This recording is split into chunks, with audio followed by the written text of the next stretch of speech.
بسم الله الرحمن الرحيم الحمد لله والصلاة والسلام على خير خلق الله وعلى آله وأصحابه ومن والاه ما بعد. السلام عليكم ورحمة الله وبركاته. تريد من بشيء سورة جيزاني أتان ترى أتان دبوينه تجانه أكملت ترى چون كيسان نولمو ترين سنين بانو واي هبودا خبل بلو خكومن تجلا بريسو خيرو ولا غر هبوسا نيسب جو kanneen kana fakkaatan isinirraa kaniin sagantaa hibbuudhaa isinirraa tureen arraas dhufeetiin jira. Arra hibboo addaatiin fidedha. Hibboo addaa tanaa wajjiniin turtii gaarii. Hibboon teenya taarraa akkanatti waan takka tan rabbiin hin uumin tan namni ni isin tolchin na hordofi gaa qalbiidhaan.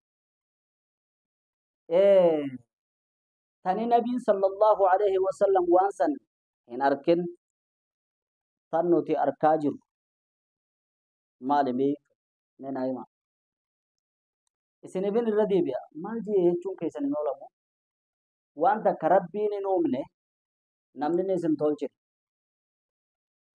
qabdanii nabiin sallallahu alaihi wasallam waan sun hin garre nuti garre maalimi waan san naa hima deemaa.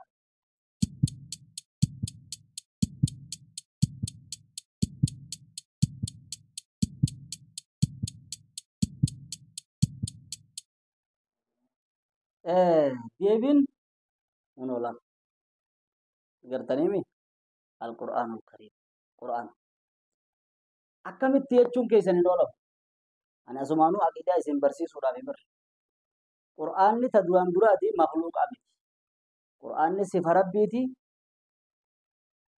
makhluuqaa miti uumamaadhaa miti sifa rabbiiti imaamu ahmad imaamu ahli sunnati wal jama'aan qur'aanni makhluuqa jechuu irratti mu'tazilaan akka malee dararaa turan warra lubbuu dhabanis baay'eedha qur'aanni makhluuqa yoo isin hin jaan asumaanuu qur'aanni makhluuqa miti maal yoo isin hin jaan qur'aanni jecha rahmaani sifa rabbii tan hojiidhaati tan ficiliidhaati jettanii jechuudha qabattanii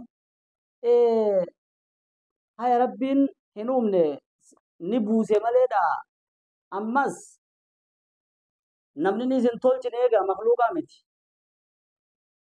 namni yoo waraqaa tana ka tolchu taate qur'aanni jecha rabbi nabiin keenya sallallahu alaihi wasallam kan qur'aanni irra buufame zabana isaa qur'aanni akkanatti hin tolfamne isinii galee hin agarrenni gaafa usmaan qur'aanni walitti qabame gaafa zabana nabiidhaa waa xiqqootti illee kakkatabamu cina cinaadhaatti illee wani kakkatabamu qur'aana soddoma akkanatti hin taane jechuu gaafa nabiidha waan nabiin hin arkin tan nuti agarre buuni beekan siidha fahamtanii asumaanuu qur'aanni achi booda walitti qabameedhaafi barreeffameedhaafi qur'aanni makhluuqaa miti isinii himu hibboon gaa kara qur'aanaatti deebitee qur'aanumarra deemnarra hibboo hin isiniin jaa ayata qur'aanaa hagamanaayis dubbifamu kan gamasiis mirgaayis bitaayis akkuma tokko dubbifamu meenaa beeka ayatoota quraanaarraa kan mirgaayoon ifi as qaraates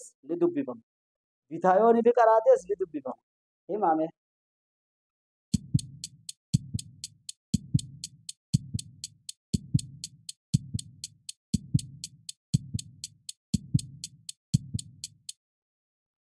deebiin keessan yoon ifi ayata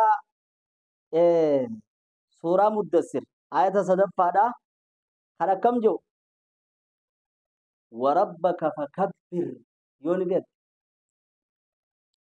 fi jalaa ol deebifte hoo karaa bitaati yooni fi as deebifte akkuma warabbaka fakabbir jiru kanatti yooni fi achi as gootes as dubbiftes rabbaka fakabbir ja kuna inni kun ammas kullum fi falakin yasbahun ka jiru kullum fi falakin kun yooni fi jalaa ol deebiftes kullum fi falakin jaamee dubbifama ayata kan suuraa anbiyaa ayata 33 jechuudha gamanaayis dubbifamu yooni fi siin jala asumaanuu qalbiin teessan akka karaa quraanaa deebitu jechuudha. Bara ergaan siidhaan ni beektanii xumura irratti hibboo quraana keessaatiin isinii fiduudhaa deema. Badhaasa tokko hawaasatiif kennamee quraana keessatti sadeenuu didanii badhaasa san ha afuraffaadhaa fudhate naa beeka. Inni badhaasa rabbiin nama badhaase tokko waa sadii dide fudhachuu bar quraanaa hima. Heebimmas ha afuraffaadhaatiif fudhate naa beeka.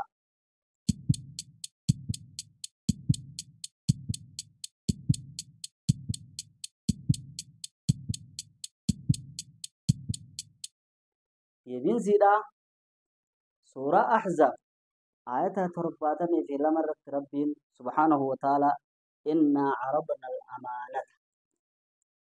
أمانات سمير رنفنة دجير رنفنة غارر رنفنة نديدن المنامات فرتجي بداسني وافر فرتشو ديدني قرآن خيستي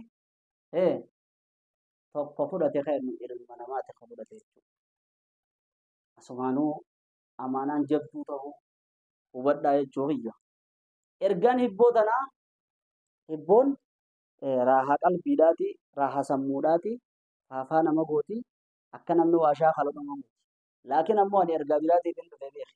Ergaan hin dhufeef baatii ji'a fuuldura keenya jirus ni beektan. Ji'a quraanaati. Mee waan biraa haasawuu qofaa mee waan biraatii miti asumarraa fakkeenya fudhannee gaafiilee fi deebii dorgommiilee adda addaa musaabaqaata waan adda addaa quraana kanarratti saadeeffannuu quraana akkan irraanfannee qisasni isaa ajaa'ibni isaa hin dhumu seenaan isaa seenaa qabatama qabu quraanni rabbi subhaanahu wa ta'ala xaramni tokko harka keessan jira jedhe xaramni tokko immoo harka rabbii jira jedhe namni isa qabatanii nagaya baha jedhe namni isaan adda bahe immoo ni halaafama.